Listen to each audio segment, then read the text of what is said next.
नमस्ते सबैजनालाई। आज चाहिँ हामी चुकाउनी बनाउन गइरहेका छौँ र त्यसको लागि चाहिँ फर्स्टमा मैले आलु लिएकी छु।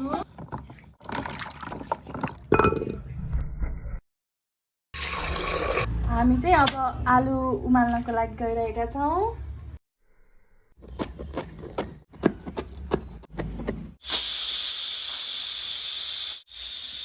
अब चाहिँ मैले दही राख्न गइरहेकी छु।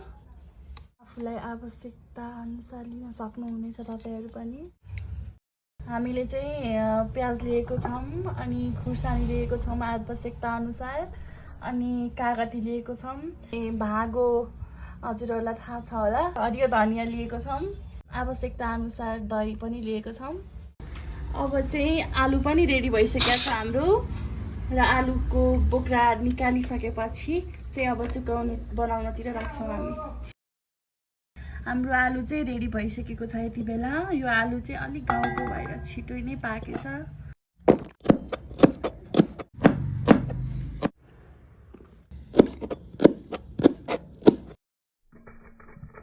मैले लिएकी छु आवश्यकता अनुसार दही र यो भाङको धुलो, र त्यसै गरी मसिनो गरी काटिएको प्याज, हरियो खुर्सानी पनि लिएकी छु मैले। अब चाहिँ यसलाई हामीले तेलले र मेथीले झान्छौं। अब यसमा तेल राख्नु, ल यसमा अब नुन राख्नु, रातो धुलो खुर्सानी थोरै राख्नु, यसमा राख्दिनु अनि तेल लिएर यसै माथि झान्दिनु।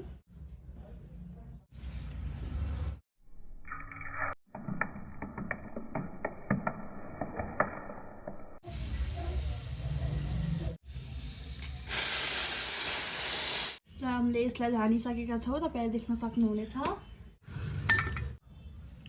अब चाहिँ हामीहरु यसमा कागती राख्न गइरहेका छौं। हामीहरु यसमा कागती राखिसकेका छौं। अन्तिममा पालो अब धनियाको, र यसमा सबै थोक परिसकेको छ, र अब हामी यसलाई मिक्स गर्छौं।